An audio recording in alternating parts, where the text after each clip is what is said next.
What's going on, guys? So, flexible braided rubber hoses are incredibly common in the RV manufacturing industry when it comes to routing and installing in certain areas of RVs. Why is that so? Let's talk about it. Hang tight, I'll be right back.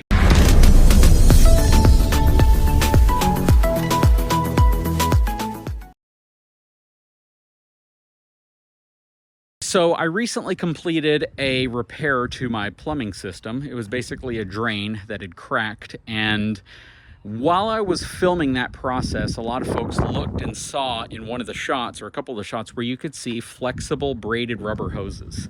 Let me show you what I'm talking about. All right, so back here you see a lot of flexible braided hoses.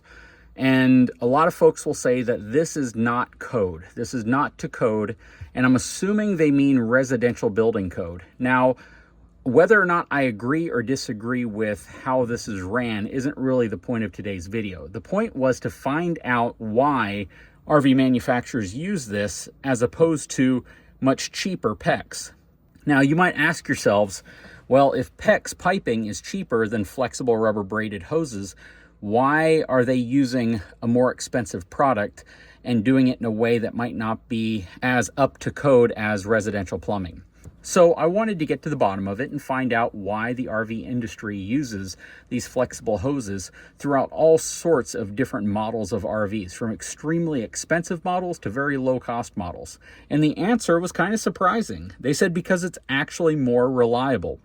What they've told me is that PEX, though very reliable and works really well in a static environment, basically where they're not moving, they're never going to be subjected to movement, and they're just not going to have to deal with the type of harshness that an RV would deal with.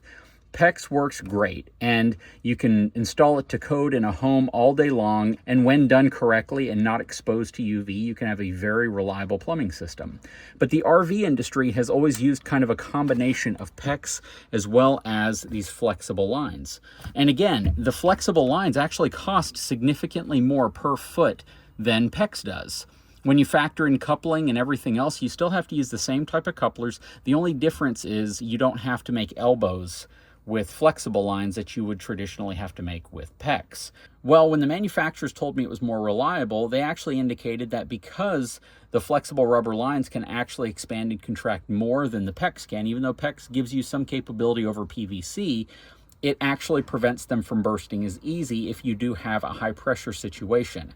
Secondly, they said that when connected properly, you shouldn't have a leak with either PEX or flexible rubber lines. And finally, they said over the harshness of roads, they actually tend to hold up better. You typically aren't going to have as many issues with connections coming loose because it's not as rigid.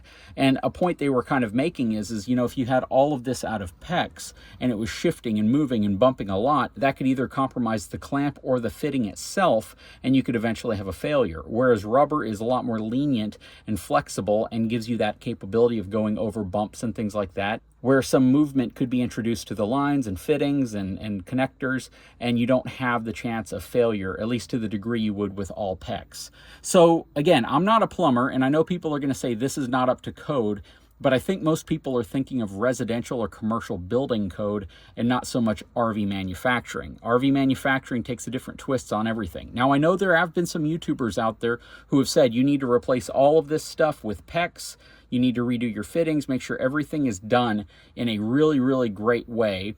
But the manufacturers tend to disagree, and they say that, you know what, if you're using these flexible braided rubber lines and you haven't had a problem with them and your fittings are good, they could actually outlast PEX. Again, mainly because less rigidity coupled with motion actually is in favor of these flexible lines. And if they are connected properly, you really shouldn't have any issue. And that's according to them. So what do you guys think? I know there's a lot of plumbers that watch the channel. A lot of people are going to say, you know, that's BS.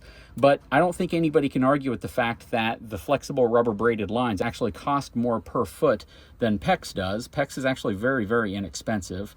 The couplings are pretty much the same, except you don't need the elbows. And at the end of the day, you do get flex that you just don't get with PEX to the degree that you get with flexible rubber lines. And again, this is all information that was actually provided to me from the plumbing division of an RV manufacturer. So What do you guys think? I'd love to know your opinions. And I would have to believe that this is universal across most manufacturers, simply because even the highest end of manufacturers, a lot of them still use these flexible rubber lines in many areas, and PEX in other areas. And it would just behoove them to go to one material and just have everything pre-planned, pre-cut, and pre-assembled, so they just have to plug it in, because that's what they do. All this stuff is all pre-cut. It's all already ran, it's already set, and all they're doing is plugging it into the back of the water connection board, and that's typically what they do even on the Nautilus panels. So again, please leave a comment below. Let me know what you think. I don't know if this is 100% correct, because I am simply telling you what I was told. Guys, if you haven't had a chance, please take a moment, subscribe to the channel, give me a thumbs up. We'll talk to you again very soon.